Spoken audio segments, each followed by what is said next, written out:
Très souvent, quand je rencontre un couple, ma curiosité est telle que je ne peux pas m'empêcher de poser ces questions. Vous êtes rencontrés comment? Ça fait combien de temps que vous êtes ensemble? Comment t'as su que t'étais amoureux ou amoureuse? Comment était la demande en mariage? C'est pour ces moments, ces échanges que j'ai eu envie de créer ce podcast. Alors bienvenue dans Yes I Do, le podcast qui t'emporte dans une vague d'émotions, de bonheur et surtout d'amour.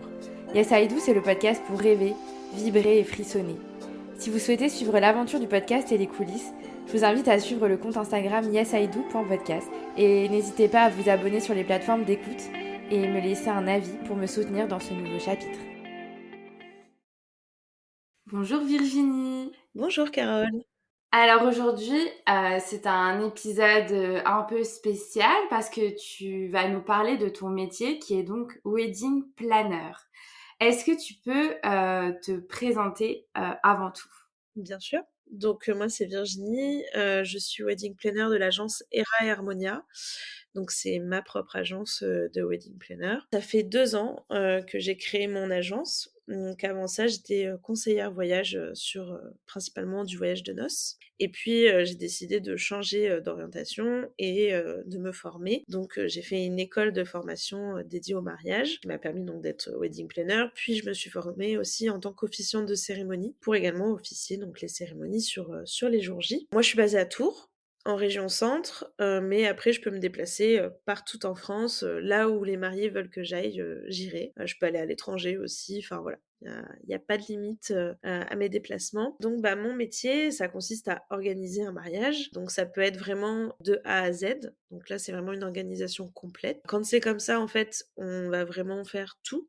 Je vais, rechercher les lieux, rechercher, le traiteur, le photographe, fleuriste et cetera. Enfin voilà, tous les prestataires du mariage en fonction, des critères et de l'enveloppe budgétaire, des mariés. Ensuite, je vais m'occuper aussi de toute la partie, décoration où, on va imaginer, concevoir, créer l'univers vraiment et l'ambiance de leur mariage. Je vais être là sur tout le long, pour, les accompagner, les conseiller et puis après bien entendu le jour J où, je vais être présente, dès le vendredi, jusqu'au samedi, très tard pour vraiment, bah, gérer toute leur journée et qu'eux, ils aient juste à profiter, profiter de leurs invités, profiter d'eux, profiter tout simplement de leur mariage. Après, je peux aussi, faire que de la coordination, c'est-à-dire qu'il y a pas toute la partie recherche de prestataires. Ça, c'est les mariés qui le font, mais par contre, je leur apporte mon carnet d'adresses, je les conseille, je peux être là aussi, sur certains rendez-vous si ça les rassure.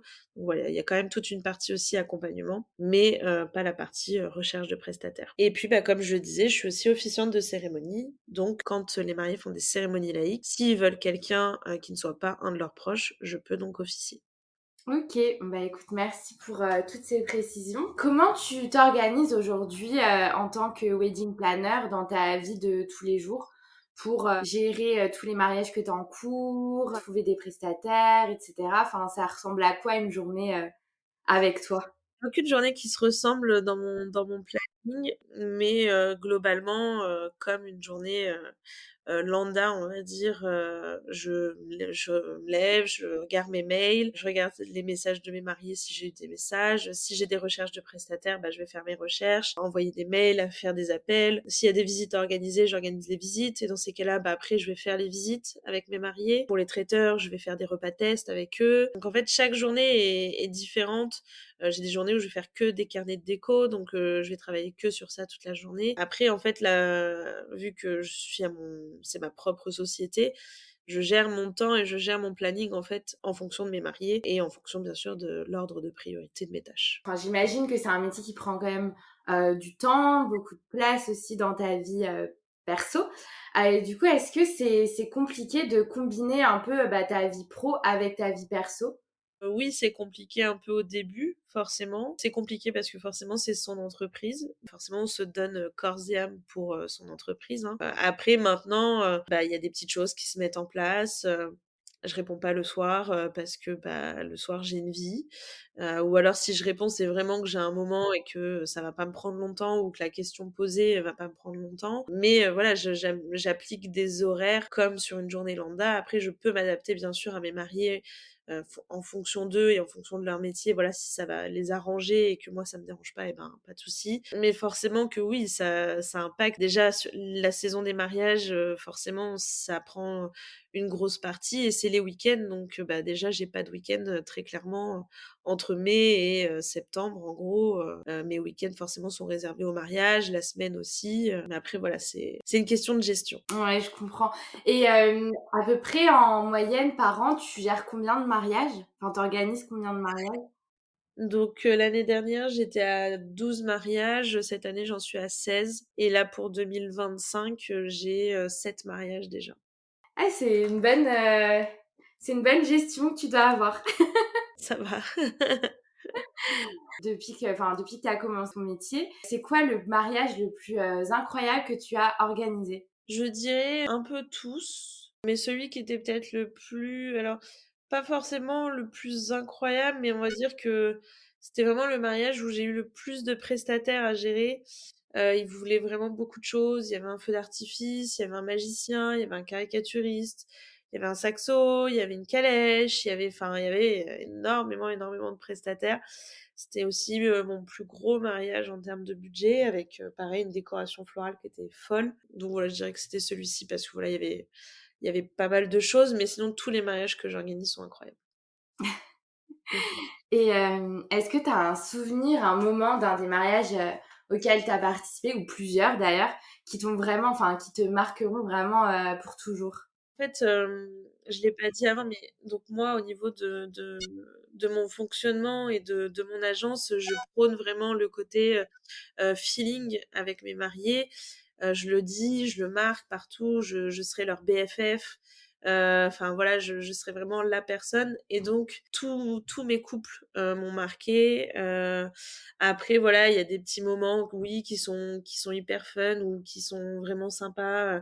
L'année dernière, juste avant d'entrer sur la cérémonie laïque, on s'était retrouvés avec tous les témoins, les parents, les mariés, dans le bois. On avait fait péter le magnum de champagne et on avait bu, un verre de champagne juste avant de rentrer en cérémonie pour se donner du courage et j'ai trouvé que c'était super chouette parce que c'était un petit moment intimiste et privilégié, des mariés avec leurs proches et moi j'étais là à participer avec eux et donc voilà, c'était vraiment, un chouette moment, mais après, oui, souvent c'est les cérémonies aussi qui me marquent beaucoup parce que c'est des moments aussi, bah, très beaux et très privilégiés donc voilà, il y a un petit peu de tout en fait. Oui, je pense qu'en fait, aujourd'hui, ce qui est hyper important, quand on organise un mariage, c'est vraiment, ouais, d'avoir le feeling avec les mariés. Alors c'est hyper important. Après, on a toutes des fonctionnements, différents. Heu, Moi, c'est important pour moi le feeling, mais au-delà du feeling, c'est vraiment important que je fasse partie intégrante. En fait, que je suis pas juste une prestataire, c'est vraiment je fais partie intégrante de leur vie. Voilà, je connais le nom du chien, je connais le nom des chats, je connais tout de leur vie. Donc effectivement, pour moi, c'est primordial d'avoir le feeling, de connaître tous les petits détails de leur vie, de connaître tout ce qu'ils aiment, tous leurs petits plaisirs, toutes les petites choses où ils seront contents parce que c'est ce qui va faire derrière la qualité après de la journée. On va reparler un peu de souvenirs et de moments, mais est-ce que tu as un moment, peut-être pendant la préparation ou pendant le mariage, qui t'a déjà fait pleurer ou pas du tout? Bah, si, je pleure, à chaque cérémonie, souvent, cérémonie ou les premières danses aussi. C'est souvent des moments, pour moi qui sont très émouvants parce que, c'est là où ils vont, le plus se livrer, où ça va être, voilà le moment le plus mignon, donc voilà, souvent pour moi c'est les moments où, ouais, je vais verser ma petite larme. Mmh, je comprends. Est-ce que tu as des anecdotes, à nous partager sur, des mariages que tu as organisés ou pas? Est-ce que tu as déjà eu, des mariages annulés? Est-ce que le mariage est une source de dispute ou pas du tout? Est-ce que tu as des petites choses un peu à nous raconter, ou peut-être des conseils aussi à donner aux personnes qui vont, se marier? Alors, forcément que oui, le mariage est une source de peut être une source de dispute. C'est d'ailleurs aussi pour ça que beaucoup de couples prennent aujourd'hui une wedding planner, c'est pour justement ne plus avoir ce côté-là parce que, la partie, en fait, organisation, on croit pas comme ça au début, mais c'est énormément de temps. C'est plus de 200 heures de travail, et donc, bah, quand on a sa journée déjà de travail, si en plus derrière on a des enfants, bah, c'est pas toujours évident. déjà de trouver du temps à 2, de prendre du temps à 2, de faire des recherches, d'appeler 50 000 prestataires et puis quand on arrive dans le monde du mariage comme ça et qu'on n'est pas professionnel, on se retrouve avec des listes immenses de prestataires et forcément derrière, on ne sait pas qui choisir, on ne sait pas qui prendre et comment faire le bon choix. Donc ça peut être source de conflits. Donc oui, moi ça m'est déjà arrivé ou alors sur les repas où des fois, un préfère ça, mais l'autre préfère l'autre et du coup, c'est pas des disputes, c'est plus, voilà des petites chamailleries, mais voilà, c'est rigolo et généralement, moi, je suis là, pour temporiser aussi, pour, leur donner aussi une solution ou, pour, voilà, les accompagner justement sur cette partie-là pour qu'il y ait pas de conflit derrière. Mais, voilà, en général, ça se passe très bien. Mariage annulé, j'en ai eu un la première année où je me suis lancée. À 3 semaines du mariage, en fait, le marié a annulé. Donc là, c'est très compliqué effectivement. Très compliqué parce que, bah, c'est vrai que, bah, déjà c'était mon deuxième mariage, bah, de mon ouverture donc c'était un très, très beau mariage qui s'annonçait enfin dans un lieu superbe, avec des prestats super. Enfin voilà, c'était vraiment, le mariage, que j'attendais et que j'étais très contente, pour mon lancement et voilà, à 3 semaines du mariage, tout a été annulé donc là, c'est vrai que, bah, c'est compliqué parce que, bah, encore une fois, je suis très humaine, je suis très proche de mes mariés et forcément, bah, là, je me suis mise à la place de ma mariée et du coup, bah, ça m'a mis un petit coup au moral parce que, bah, c'est pas évident. Donc voilà, c'est pas des situations qui sont faciles à gérer, ni en tant que prestat, ni en tant qu'être humain. Donc voilà, mais oui, ça arrive, là, j'ai une de mes consoeurs qui, pour le 1er juin, pareil, le mariage est annulé, parce qu'ils se séparent. Voilà, ça arrive malheureusement. Mmh. J'avoue, c'est ouais, bah, oui, ça arrive enfin, forcément non, mais ça peut arriver, on n'est pas à l'abri. C'est pas parce qu'on a décidé qu'on va se marier que, bah, c'est forcément, enfin, ça va arriver. La vie peut faire qu'on se sépare malheureusement. Mais du coup, bon, bah, j'avoue que c'est vrai que c'est super triste, surtout quand tu connais les mariés, ça doit être encore plus touchant. Mais du coup, quand un mariage comme ça s'annule, comment ça se passe, au niveau organisation? Est-ce que, enfin, j'imagine que, on n'est pas remboursé ou qu'il y a qu'une partie qui est remboursée ou Alors, en fait, effectivement, ça va dépendre beaucoup, en fait, de chaque prestataire. Mais à 3 semaines du mariage, très clairement, c'est compliqué. C'est compliqué parce que, bah, par exemple, le traiteur, lui, il a commencé à faire ses commandes, donc le traiteur ne rembourse pas. Le lieu, lui, il peut pas relouer à 3 semaines, donc c'est une perte pour lui, donc le lieu rembourse pas. Photographe, je sais plus ce qu'elle avait fait. Certains peuvent prendre que, du coup, la compte et pas le solde. Moi, dans mon cas, tout avait été fait, les plannings envoyés et cetera. Bah, moi aussi, je prends la totalité parce que malheureusement, bah, pour nous, c'est aussi une perte mmh, et on peut pas se permettre non plus, donc voilà. C'est vrai que c'est pas des situations faciles parce qu'effectivement, bah, ça reste, une inédit et compliqué à gérer. Mais malgré tout, derrière, on est aussi des entreprises et il faut qu'on pense aussi, en tant qu'entreprise. mmh, ouais, c'est sûr.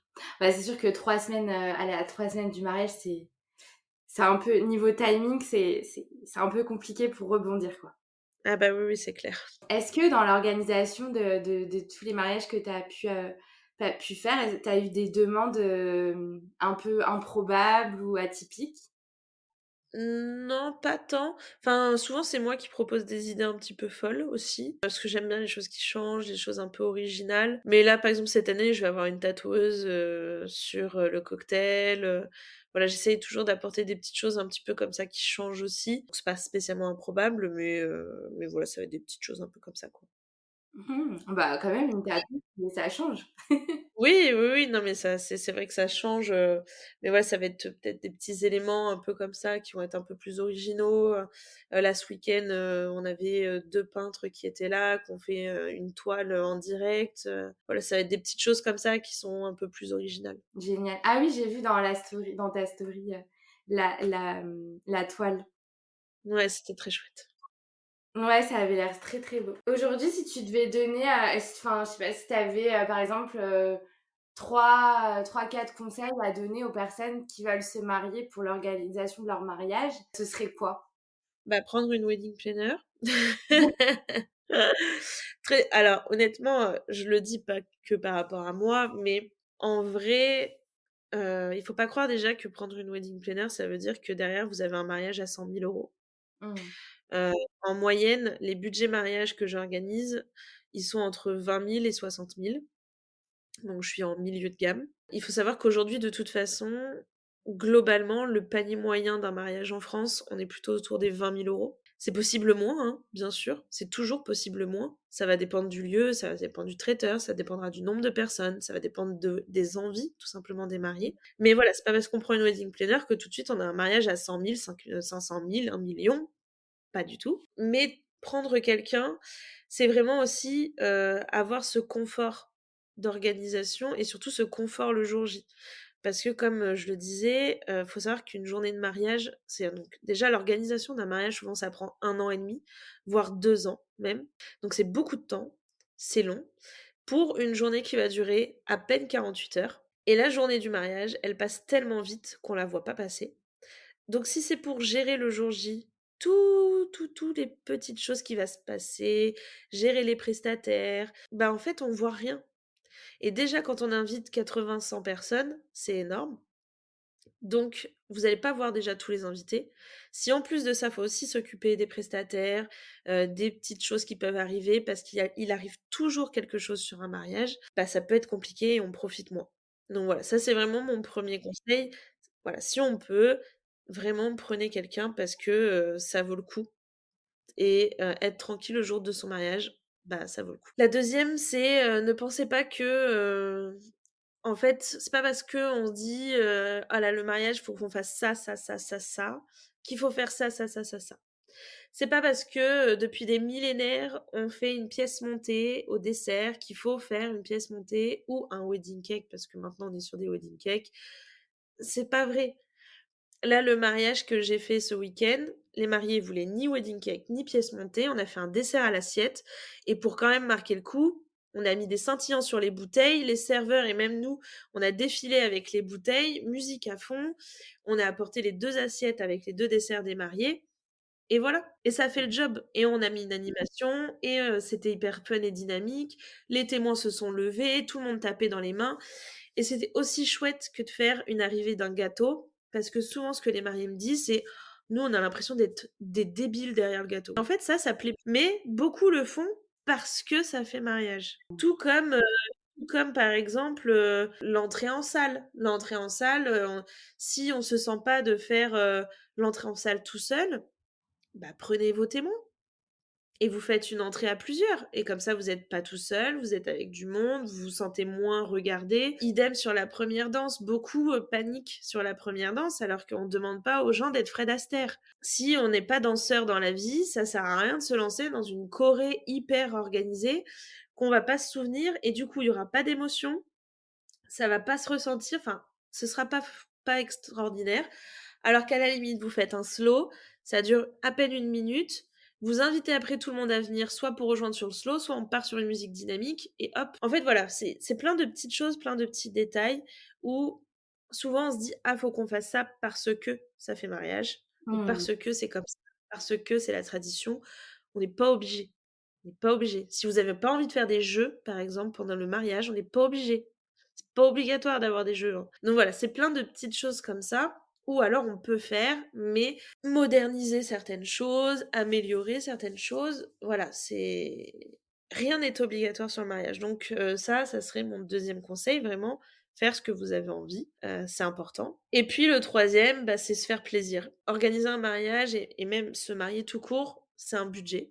On l'a dit, je l'ai dit juste avant. Peu importe après le montant qu'on décide d'en mettre, mais ça reste un budget. C'est dommage en fait de se priver sur certaines choses si c'est vraiment important pour eux. Donc moi mon conseil à chaque fois c'est: qu'est-ce qui est primordial pour vous?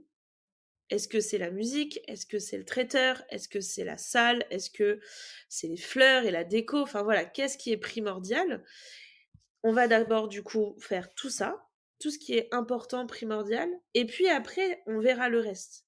Après on verra les petits détails, après on verra si on ajoute ça en fonction du budget. Hem, Certains mariés, voilà, l'année dernière, fin octobre, j'ai des mariés, ils avaient pas un budget non plus énorme en termes de fleurs et de déco, mais j'ai réussi à faire quelque chose qui était super beau, dans un thème automnal et ils étaient très contents. On n'est pas non plus obligé d'avoir, des enveloppes déco à plus de 10 000, hein, c'est pas moi ça va j'aimerais bien, mais on peut faire des choses très jolies avec un budget un petit peu moindre, mais par contre, il faut savoir faire des concessions. Ça Mmh. aussi, c'est pas toujours évident. Mais voilà, en gros, à peu près mes 3 conseils. OK, mais c'est hyper intéressant, ce que tu dis et je trouve que, bah, oui, c'est ça, c'est enfin, je trouve que le fait, on n'est pas c'est pas parce que c'est une tradition ou que, ça fait des années ou des siècles que, le mariage c'est, telle et telle et telle chose, qu'aujourd'hui on peut pas, remodeler en fait, notre mariage à notre image, en fait et je trouve, Complètement. c'est hyper intéressant ce que tu dis. Mais même sur les repas, alors maintenant ça se fait de plus en plus, mais avant c'était le cocktail, entrée, plat, fromage, dessert. Aujourd'hui, de plus en plus, l'entrée est zappée pour un cocktail beaucoup plus, gros avec beaucoup plus de choses. Après on passe au plat, au fromage, au dessert, mais même le fromage, faut se faire plaisir. Moi, j'ai un de mes couples, ils adorent le fromage, c'est un passionné de fromage et ben, on fait une pièce montée de fromage. Bah, voilà, faut en fait, il faut vraiment se faire plaisir sur vos envies, sur ce qu'on ressent, sur ce qu'on veut. Sur le premier épisode, donc on parlait de mon mariage. Aujourd'hui, si moi je devais le refaire vraiment sans le carcan de ça fait mariage ou la pression des parents, parce que malgré tout, il y a souvent aussi quand même les parents derrière, même quand on fait un mariage, autour des 30 ans, qui sont là en disant: «Ah oui, mais tu fais pas ça comme ça. Ah oui, mais pourquoi tu fais pas ça et pourquoi?» Et malgré tout, ça met une pression parce qu'on va se dire: «Ah ouais, mais je vais faire ça parce que maman, elle aime bien ça ou que Mmh. papa, il aime» et c'est dommage et franchement, d'ailleurs, souvent, j'ai eu un ou 2 couples comme ça qui se marient plus tard, donc autour des 40-45 ans et qui ont plus ce carcan, qui sont plus bloqués et qui, du coup, justement, vont se dire: «Bah, nous, on va se marier comme ça, parce qu'on a envie que ce soit comme ça et parce que en fait, nous, on n'a pas envie d'inviter 180 personnes ou 200 personnes parce qu'il faut inviter la tante machin, l'oncle truc et puis le cousin et le voisin et le machin et Mmh. on s'embête plus».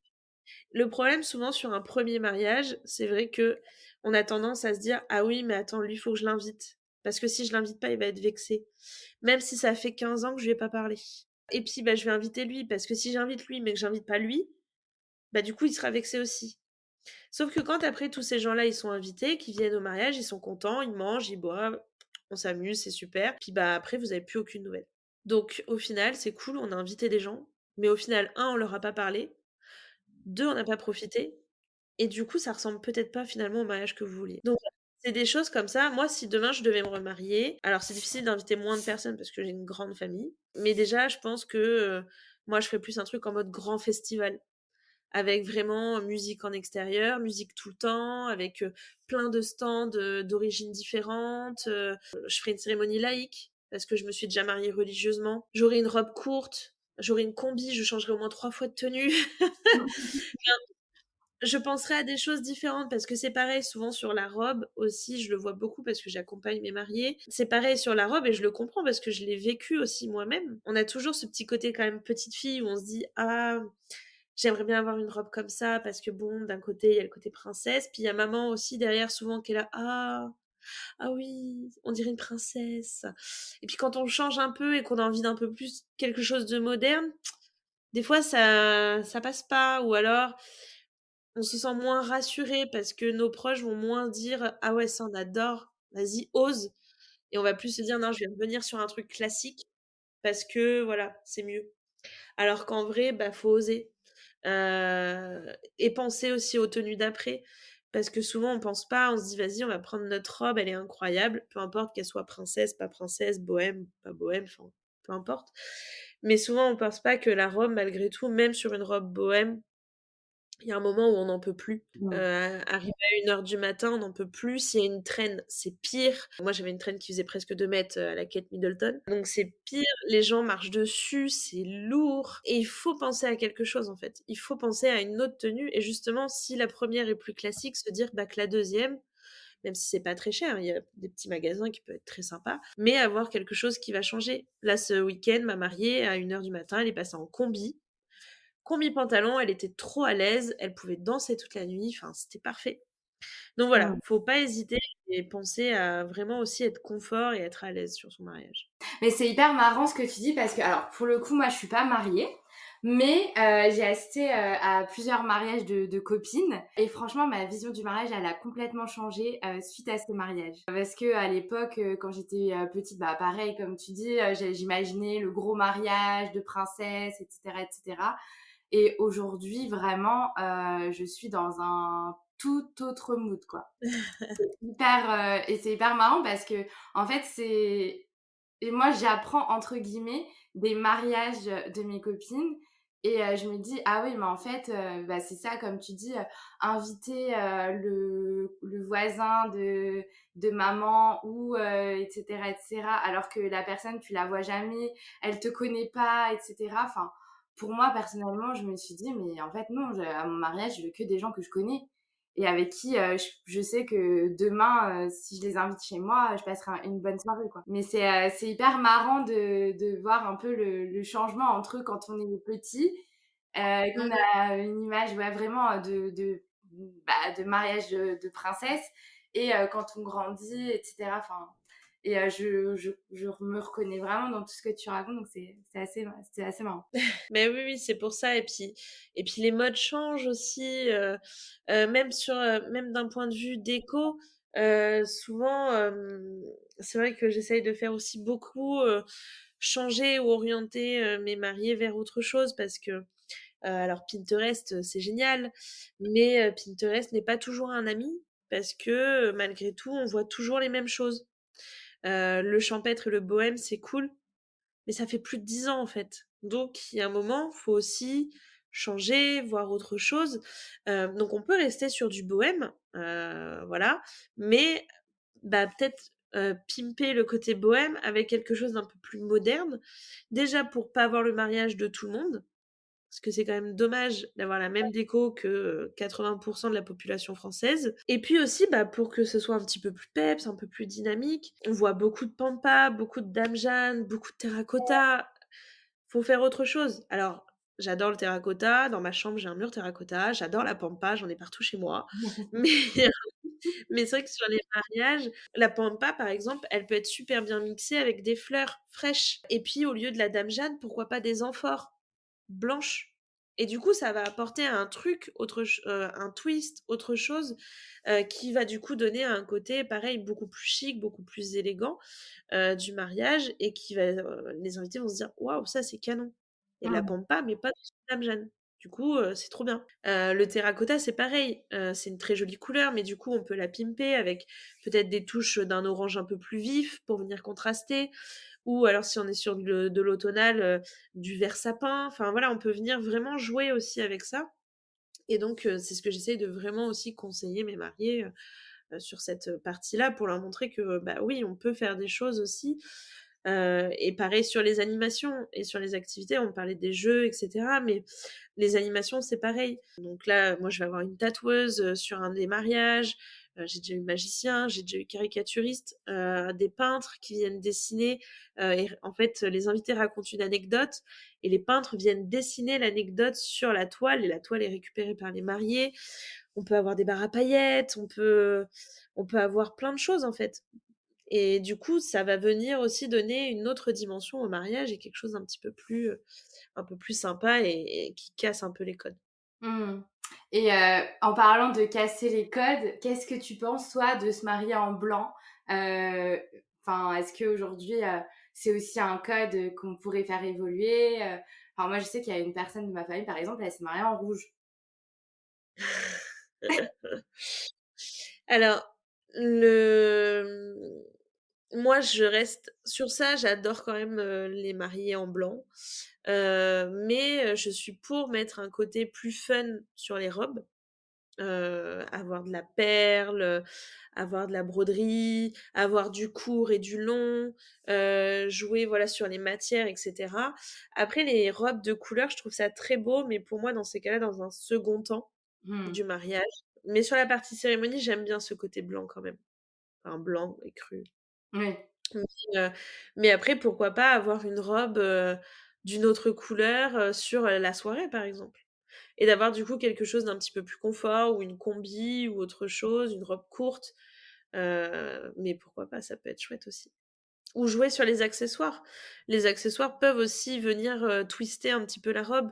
Le voile, on peut, si on en a un, on peut avoir un voile perlé, on peut avoir un voile brodé, on peut avoir un voile avec des paillettes, on peut avoir un voile coloré ou un chapeau. Enfin voilà, après on peut jouer aussi sur les accessoires qui vont venir dynamiser. Les chaussures par exemple, à l'inverse, je suis pas pour les chaussures blanches. Je trouve que c'est tellement triste d'avoir des chaussures blanches, alors qu'on pourrait avoir des chaussures, beaucoup plus sympas et jouer sur les couleurs. Moi, j'avais des chaussures dorées à paillettes, parce que j'adore les paillettes, mais ça peut être, par exemple, pour une mariée, ma mariée d'hiver, elle avait des boots.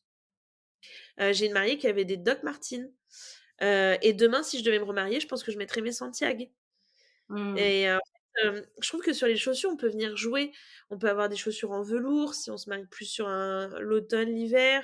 On peut avoir des chaussures colorées, ultra peps sur un mariage d'été, par exemple, un rose vif, un orange. Alors que ça aille bien sûr après dans le thème du mariage, mais voilà, plus s'amuser sur les accessoires. Non, mais c'est hyper cool ce que tu dis. Et du coup, toi, comment tu trouves toutes ces idées? Justement, tu dis que Pinterest, bah, on est souvent amené à voir un peu les mêmes choses. Du coup, où est-ce que tu puises toutes ces idées? Est-ce que tu as...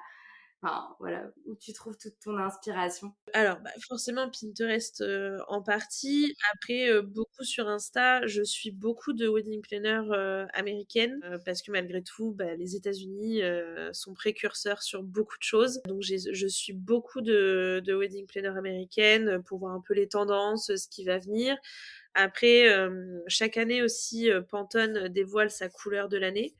Donc c'est souvent aussi par rapport à ça que je vais me baser sur, la déco et puis après ça peut être un petit peu tout, ça peut être les musées, ça peut être quand je fais du shopping, les magasins de déco, voilà, en fonction de ce que je vais voir qui va m'inspirer pour les différents mariages. Et en parlant, bah, justement, en parlant des wedding planners américaines, etc., aujourd'hui, enfin, de ce que tu as pu voir dans le monde, est-ce que tu as un mariage qui t'a marqué, toi, de célébrité, ou que tu as pu voir sur des comptes de wedding planners étrangères? Oui, il y en a 2. Le 1er, c'est le mariage de Sophia Bush, donc qui est, Brooke dans Les Frères Scott. Elle s'est mariée, bon maintenant elle vient de divorcer, mais elle s'est mariée il y a 1 an et demi, je crois, 2 ans maintenant. Elle a fait un mariage qui était vraiment sublime et surtout elle avait une robe, bah, on parlait des robes et ben, justement là pour le coup, c'est pas une robe colorée, mais c'était pas une robe non plus totalement blanche, puisqu'elle avait une robe de chez Monique Huillier, donc qui est une créatrice, américaine qui est juste incroyable. Et en fait, sa spécialité, c'est de faire des robes avec plein de petites fleurs et de petits détails. Et donc, elle avait une robe incroyable, faite sur mesure, avec des fleurs, des petites abeilles et tout. Enfin, elle était juste magnifique. Et après, le mariage était dans une tente avec une décoration qui était simple et élégante à la fois, en fait. C'était vraiment très très beau. Donc, celui-là, il m'a beaucoup marqué. Et l'autre, c'était il y a pas si longtemps, c'est passé aux infos. C'est un mariage en fait, alors je crois que lui c'est un homme d'affaires et elle, je crois qu'elle est fille héritière de je ne sais quoi. Et en fait, ce mariage a fait beaucoup de bruit parce qu'il a coûté plus de 57 millions d'euros. Et ils se sont mariés en France et ils ont privatisé tous les plus beaux monuments de Paris pour se marier, notamment le Palais Garnier, qui a été privatisé avec, ça a été entièrement fleuri. Enfin là, mais juste le coup des fleurs, incroyable. Avec des violonistes. Ils ont dîné là, donc ça c'était le vendredi soir, et le dessert était signé Cédric Grolet, donc forcément, voilà. Et ensuite, ils ont fait une réception à Versailles, dans la Galerie des Glaces. Puis après c'était, au château de, je ne sais plus, à Chantilly je crois ou je ne sais plus où. Et en fait le château, dans le château de la Villette. Et en fait le château a été entièrement, végétalisé et fleuri. Mmh. La cérémonie était, de nuit.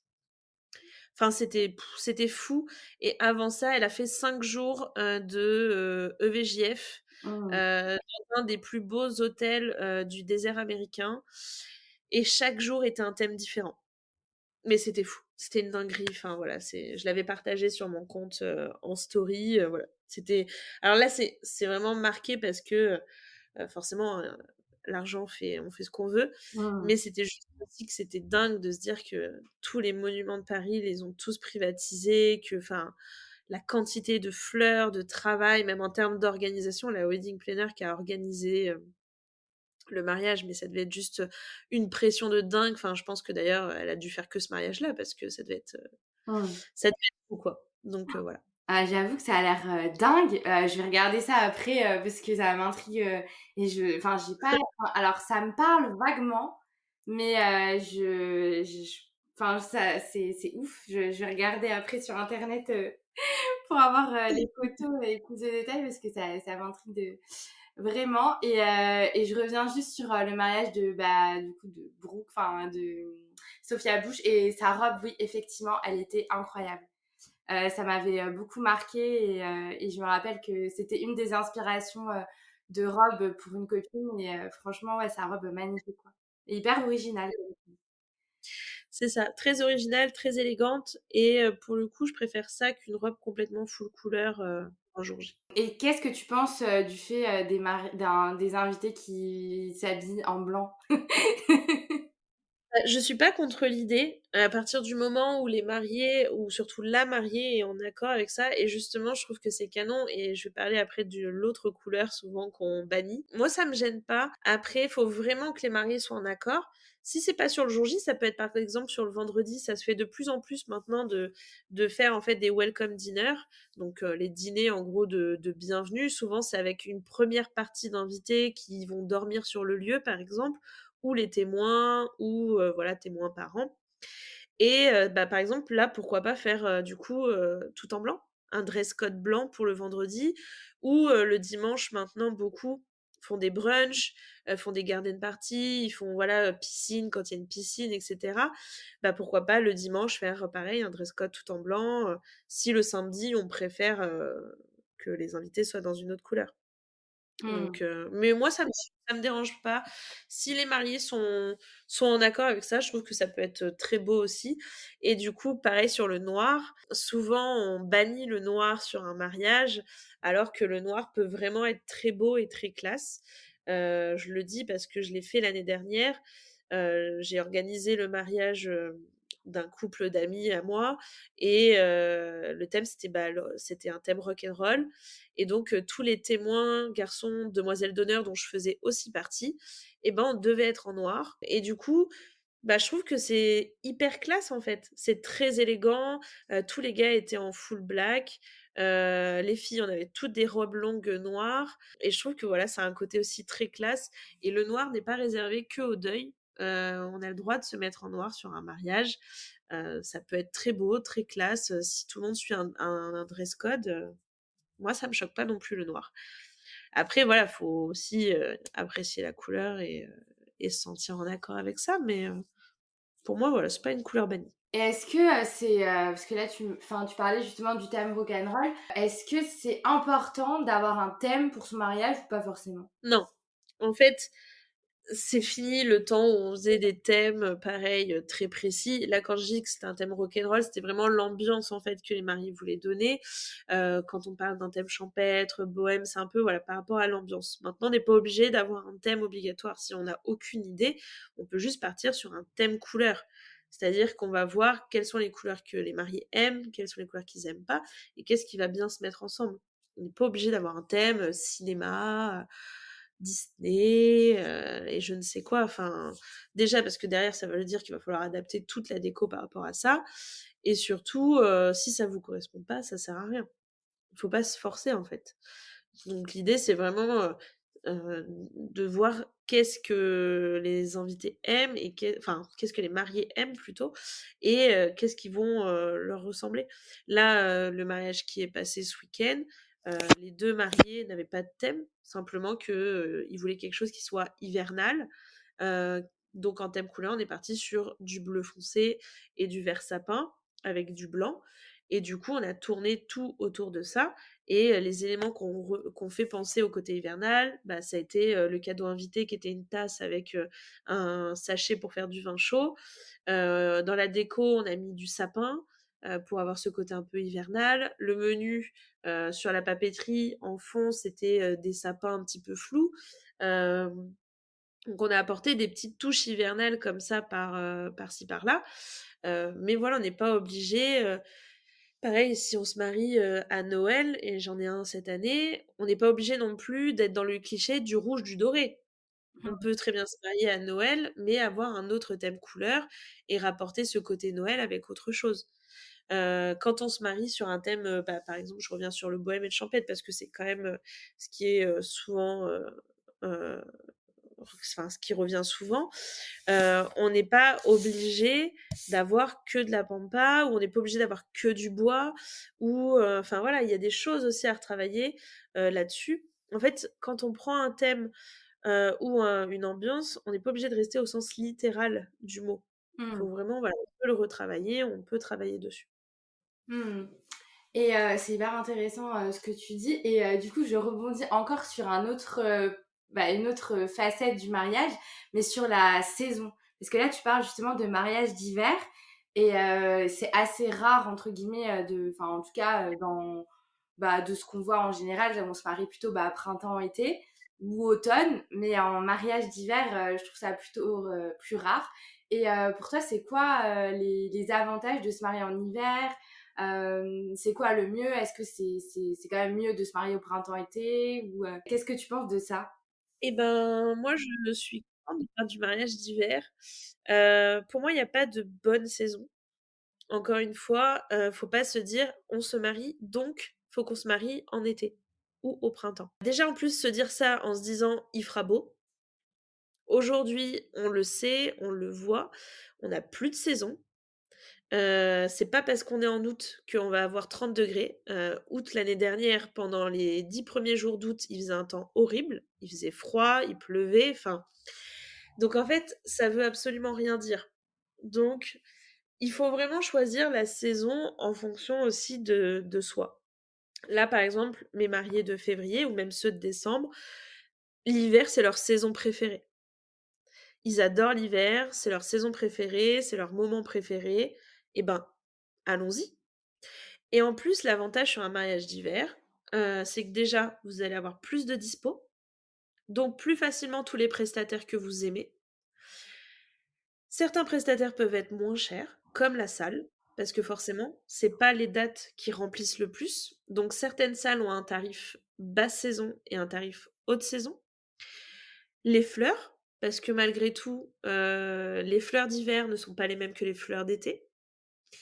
Le traiteur, parce que c'est pareil, en fonction des choix, bah, ça peut varier. Heu, donc voilà, c'est plein d'éléments qui font que, forcément, le mariage d'hiver va être différent du mariage de printemps-été. Quand on se marie en printemps, on va dire à partir de mai, très clairement, jusqu'à en gros septembre, c'est la plus grosse période de mariage. Donc forcément, les lieux sont très vite pris d'assaut. On le voit déjà sur 2025. Moi, j'ai déjà des salles qui sont complètes en mai-juin.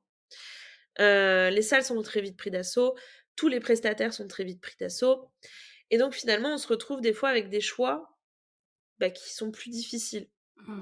En termes de prix aussi, forcément, c'est plus cher et souvent, les mariés, en fait, vu qu'ils se disent: «Il fera beau», ils pensent pas au plan B Mmh. et quand derrière, on arrive et qu'on leur dit: «Bah, attention, il y a pas de plan B, c'est-à-dire que si vous faites une cérémonie en extérieur mais qu'il pleut, il va nous falloir une solution». On peut pas aller dans la salle, on n'a pas d'autre solution, il faut louer quelque chose. Louer un barnum, louer une tente, voilà, trouver une solution. Et donc c'est du budget en plus. Mmh. Donc des fois, voilà, c'est des choses qui sont pas pensées quand on commence à faire des recherches de salle. Alors que sur un mariage d'hiver, on se dit d'emblée qu'il fera moche. On va penser les choses différemment. On va plus se dire: «Alors du coup, est-ce que si je peux faire ma cérémonie à l'intérieur à tel endroit? Est-ce que je peux faire le cocktail à tel endroit? Est-ce que je peux faire mon dîner à tel endroit? Est-ce que tout va bien matcher?» Parce que si on peut pas sortir, si on peut pas être en extérieur, tout le monde est à l'intérieur. Et donc c'est important. Et du coup, c'est pareil au niveau de la robe aussi. On peut plus se faire plaisir sur une robe avec des manches longues, d'avoir un petit manteau, d'avoir, une petite cape, une moumoute. Ma mariée de décembre, là, elle a choisi sa robe. Toute sa robe scintille. C'est magnifique. C'est vraiment ça fait magie de Noël, sa robe scintille, enfin, c'est incroyable. Avec une moumoute, toute douce, enfin, on dirait une petite princesse, d'hiver, c'est magnifique. Donc ça peut aussi se permettre de se faire plaisir, mettre des boots, par exemple, pourquoi pas terminer la soirée en hug, enfin, voilà, après c'est différent même en termes de repas aussi. Forcément, ce qu'on va manger en hiver, ce sera pas ce qu'on va manger en été. Là, le week-end qui est passé, on avait un bar à soupe. Mmh. C'est des choses différentes, c'est des façons de faire différentes. Donc pour moi, il y a pas de bonne saison, faut vraiment que ça corresponde, en fait, à aux mariés et à ce qu'ils aiment. Mmh. Bah, en fait, quand je t'écoute, j'ai l'impression que vraiment tout est possible et que la seule limite, qu'on peut se donner, c'est en fait «nous-mêmes» entre guillemets, dans le sens où on va peut-être se dire: «Ah bah non, mais on peut pas faire ça», alors qu'en fait si. Mais c'est exactement ça, en fait. Souvent les mariés, en fait, vraiment, mais pour l'avoir aussi vécu en tant que mariée, en fait, on se met souvent une barrière en se disant, «Ah oui, mais non, je vais pas faire ça parce que, un tel va pas lui plaire ou ça va pas plaire» ou je le vois souvent sur le choix aussi du menu où, souvent, les mariés vont me dire, «Ah oui, mais non, mais peut-être qu'on va pas prendre ça parce que du coup, les gens aiment pas». Oui, Mmh. mais c'est pas grave en fait. Alors sur le plat, oui, bien sûr, sur le plat en général, je conseille souvent d'avoir quand même une viande que globalement la majorité des invités vont aimer. Donc on part plutôt sur une viande blanche. Mais par contre, bah, l'entrée, on peut un peu plus se faire plaisir ou alors sur le cocktail. Par exemple, c'est vrai que manger de l'agneau sur un repas, c'est compliqué. Mais dans ces cas-là, si vraiment les mariés, par exemple, adorent l'agneau, bah, avoir une pièce cocktail avec de l'agneau. Pour se faire plaisir. Si tout le monde mange pas d'huîtres, mais que la mariée, elle adore les huîtres, c'est sa passion, et ben, on n'est pas obligé d'avoir un bar à huîtres pour 100 personnes. On peut très bien avoir un bar à huîtres pour 50 personnes et puis faire autre chose pour les 50 autres, une découpe de jambon, par exemple. Et du coup, ça va contenter la mariée parce qu'elle aura son bar à huîtres, elle va manger ses 2 huîtres et puis, bah, ceux qui mangent pas d'huîtres et bah, ils mangeront du jambon et inversement. Et ça, en fait, en ça, c'est hyper important parce que c'est important de penser, en fait, aux invités. Mais c'est important de penser aussi à soi. Idem sur la musique. La musique, il faut que ça plaise au plus grand nombre, mais il faut aussi que les mariés s'y retrouvent et qu'ils aiment la musique, que ça leur plaise, pour qu'ils Mmh. dansent, pour qu'ils s'amusent. Donc voilà, donc en fait, il y a pas de limite sur un mariage. Il faut vraiment, en fait, juste, se dire qu'est-ce qu'on a envie réellement, qu'est-ce qui nous ressemble. Ça peut être là, par exemple, l'année dernière et j'en ai encore cette année, j'ai de plus en plus de plats à partager. Donc le traiteur vient avec une cocotte, met la cocotte sur la table et après c'est un des invités qui est défini comme chef, de la table. Il a son tablier, il va servir les invités. Mmh. C'est hyper sympa parce que du coup, bah, ça pour le coup mes mariés, ils voulaient quelque chose de convivial, de bonne franquette, mais tout en étant quand même, élégant et avec, un bon repas et ben voilà. Plutôt que d'avoir du fromage, à l'assiette avec 2 fromages où ça se trouve personne va manger, j'ai de plus en plus de plateaux de fromage posés sur la table. Parce que du coup pareil, ceux qui mangent pas de fromage, ils en mangent pas et ceux par contre à l'inverse qui adorent le fromage et ben, du coup ils vont plus se servir et donc il y aura moins de pertes aussi derrière. Mmh. Voilà, c'est plein de choses comme ça où en fait faut pas se bloquer et se dire: «Non, on va pas faire ça» ou les cérémonies, c'est pareil. Beaucoup se marient religieusement parce que souvent c'est plus un côté, tradition ou parfois obligation. Il faut le faire en fonction de vraiment aussi, ses envies perso. Si se marier à l'église, ça signifie rien pour les mariés, n'allez pas à l'église, ça ne sert à rien. Ça va être juste pénible en fait pour vous. Donc voilà. Non, mais c'est ouais, je trouve que c'est, super intéressant ce que tu dis et c'est vrai que ça déconstruit complètement, bah, l'image du mariage un peu classique, pour, justement en faire, quelque chose de moderne et surtout à notre image et je trouve ça, bah, en fait, je pense que c'est le plus important parce que surtout vu le budget qu'on met dans un mariage, autant que ce soit vraiment la soirée, enfin la fête qu'on a toujours rêvé, quoi. Mais c'est ça. En fait, c'est pour ça que c'est hyper important parce que encore une fois, le mariage, c'est un budget, peu importe le budget qu'on va y allouer, ça reste un budget.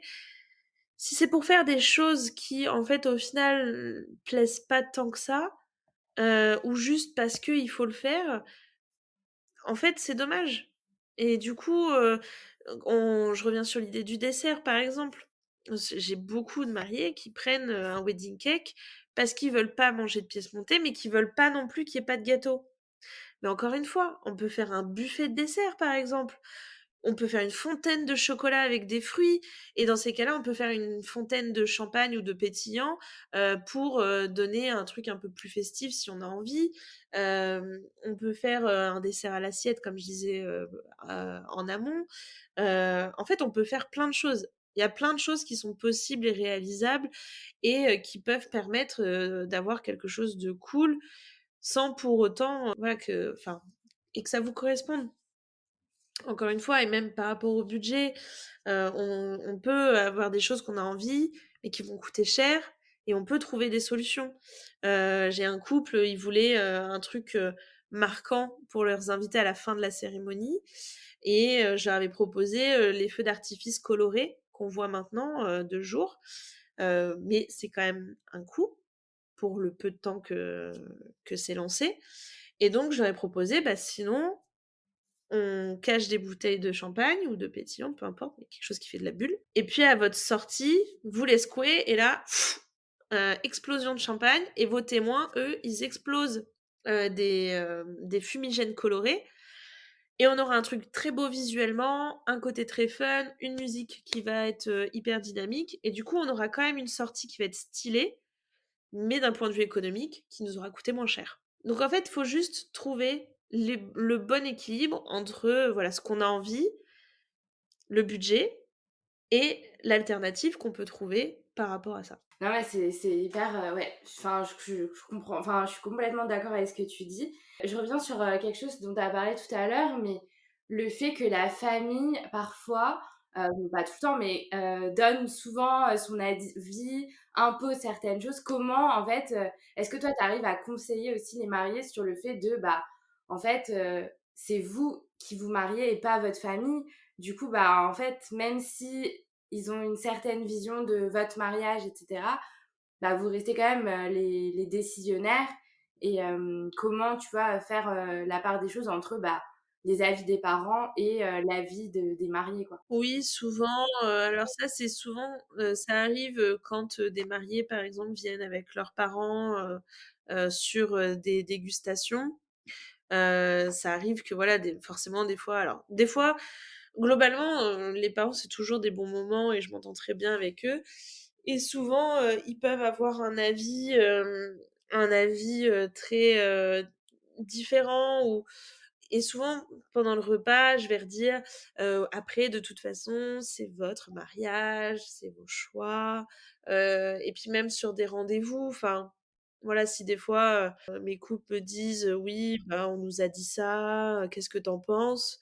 Bah, moi, je vais leur donner mon avis, mais bien sûr, toujours après, je vais leur redire que, bah, après, voilà, c'est leur mariage, c'est eux aussi, ce qu'ils ont envie, ce qu'ils ont envie de faire, enfin donc après, des fois, ils écoutent, des fois, ils écoutent pas, ça après, c'est Mmh. chacun fait comme il veut, mais oui, ça peut arriver.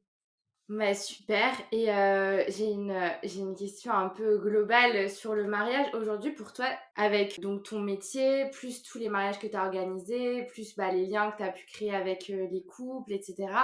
Aujourd'hui, c'est quoi ta vision du mariage au global et qu'est-ce que tu dirais aux personnes qui veulent se marier? Enfin, est-ce que tu aurais des choses à leur dire avant de se marier? Justement pour peut-être pas arriver, au fait que, bah, ils arrivent au mariage, ils ont plus envie de se marier ou, enfin, comment les préparer en fait à ça? Il faut, en fait, l'idée de se marier, il faut pas juste la prendre comme ça, il faut vraiment, y réfléchir, longuement quand même en amont. Après, il faut pas non plus se mettre une pression, parce que malgré tout, enfin, le mariage en vrai dans la vie quotidienne, ça ne change rien. C'est simplement une alliance et un papier qu'on a signé.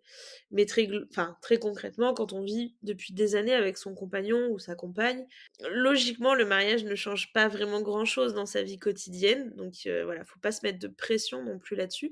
Et même sur l'organisation, il faut pas se mettre de pression sur l'organisation. L'idée, c'est d'être en accord chacun, d'échanger, de beaucoup discuter et de prendre les préparatifs comme justement un moment aussi où vous allez vous retrouver, où ça va être sympa. Et surtout, voir aussi qu'est-ce que c'est l'occasion de faire une grosse fête, de profiter, voilà, il faut voir aussi tout ça et c'est ce qui va faire derrière que on va profiter réellement de son événement. Et du coup, pour finir, cet épisode, si tu avais un message à faire passer aux futurs mariés, ce serait quoi? Bah, de s'amuser, surtout. Bah, d'essayer de vraiment, déléguer, en fait.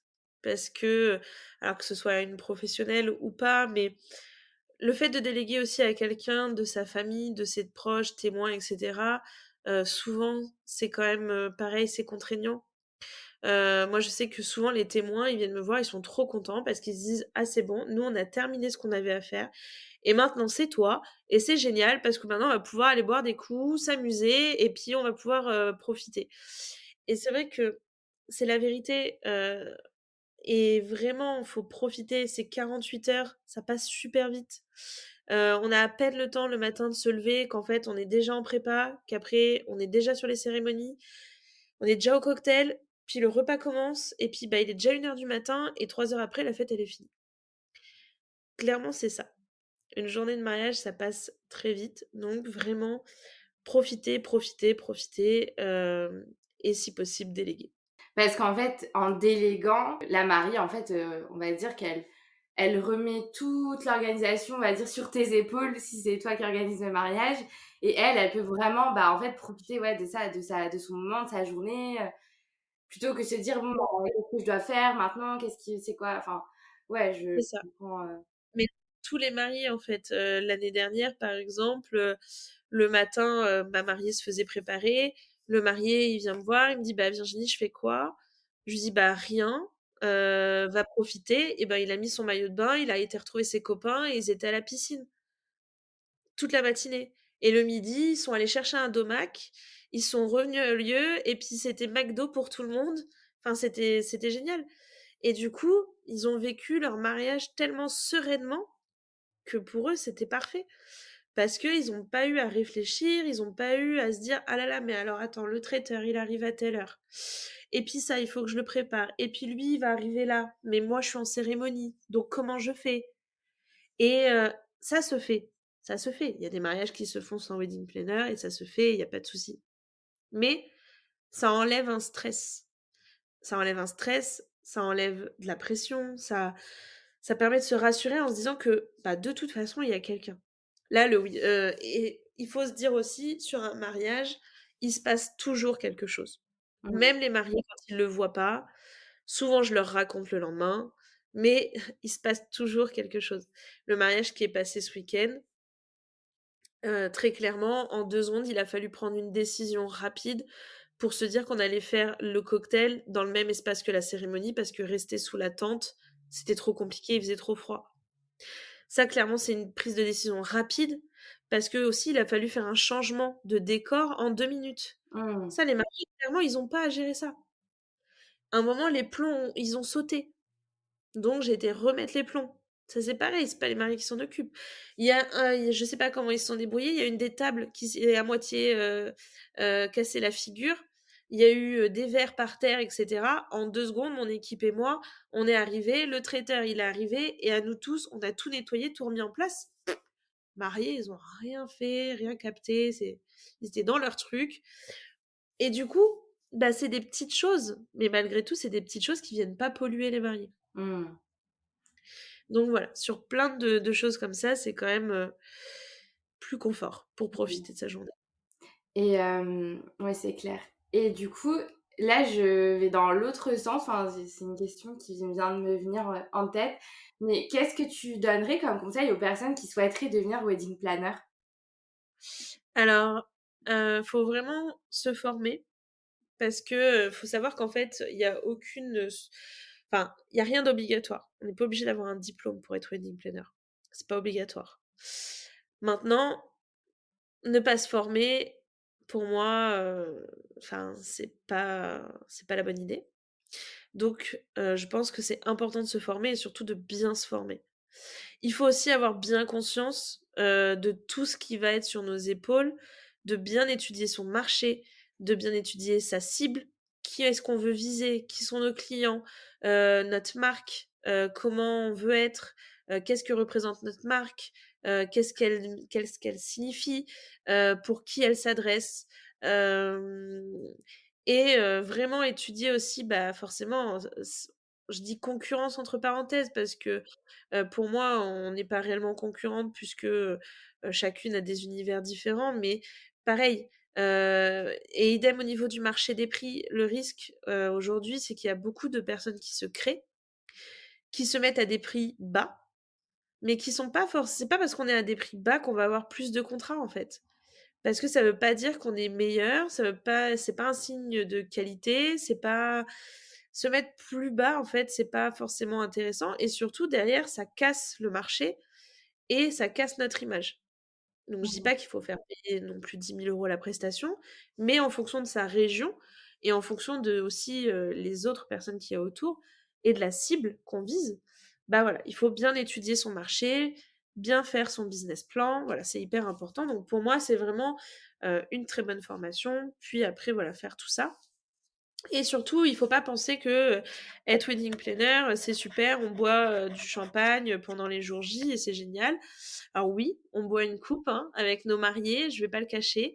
Il y a des supers aspects comme, aller faire des repas test, aller, avec sa mariée quand elle va essayer sa robe, faire des visites de lieux, le soir après une fois que c'est terminé à 1 heure du matin, bah, les mariés, quand on s'entend très bien avec eux, bah, ils vont nous inviter à danser avec eux et cetera. Donc il y a des super moments, il y a des super choses. Mais être wedding planner, c'est aussi tout l'à côté. C'est aussi, bah, prendre le stress de ses mariés, gérer les imprévus, gérer les gens parce que souvent c'est aussi une grosse partie, gérer les prestataires, gérer les inconvenus, hem et toute la partie, bah, en amont, les recherches de prestataires, les gestions du planning, faire les décos, faire voilà et puis gérer son temps aussi, on l'a dit aussi tout à l'heure, mais c'est important parce que, bah, si on gère pas bien son temps, si on gère pas bien ses dossiers, bah, derrière, les mariés seront pas contents. Si on n'est pas réactif, si on n'est pas force de proposition, bah, forcément, ça va pas marcher. Donc voilà, souvent c'est un métier qui fait rêver, où beaucoup veulent se lancer en disant que c'est super, on a personne, on est à notre compte, on fait ce qu'on veut, mais derrière c'est aussi beaucoup de responsabilités. Et ça, c'est, tout ce qui aussi concerne, bah, l'entrepreneuriat au global, enfin je et du coup, C'est ouais, ça, il y a le côté magie, il y a le côté liberté et cetera, mais bon, bah, il y a aussi tous les à côté du fait d'avoir, bah, d'être à son compte et de devoir développer, aussi son entreprise. c'est ça, exactement. Mais en tout cas, merci beaucoup, Virginie. Est-ce que tu as, d'autres, points que tu aimerais aborder dont on n'a pas discuté aujourd'hui ou un petit mot, de fin à nous partager? Et ben, je pense qu'on a fait pas mal le tour. Voilà, pour l'instant, c'est tout et puis si jamais il y a des personnes intéressées, qu'ils hésitent pas à me contacter. Ouais, je mettrai le nom de ton compte Instagram, dans la description du podcast. Super. Merci Virginie. Merci beaucoup, Carole.